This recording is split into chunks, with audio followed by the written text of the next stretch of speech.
За сутки зарегистрировано 12 новых случаев, поэтому это только в Волжской области. В целом по республике сегодня количество положительных результатов зарегистрированных составляет 228. Из них по городу Бишкек 30, по Джалабадской области 80, по Иссыкульской области 3, по Нарынской области 5, по Баткенской области 4, по Волжской области 105, по городу Уж 6, в целом 228. Значит, из них, вчера выписано в целом 23 человека. Как уже вчера отмечал, 4 летальным исходом. Сегодняшний день находится 21 больной в стационарном лечении.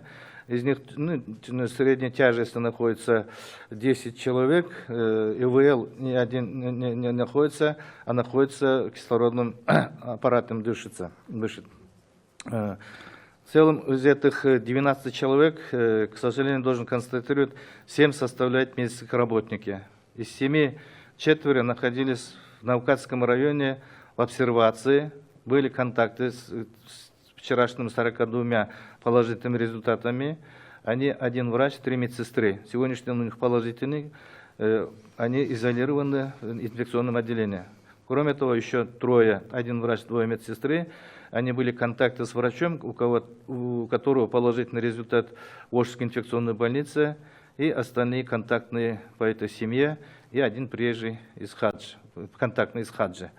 В настоящее время у всех клиника отсутствует, но результаты положительные. Поэтому мы сейчас их изолировали, инфекционное отделение, госпитализировали. Они, соответственно, будет назначено лечение и будут получать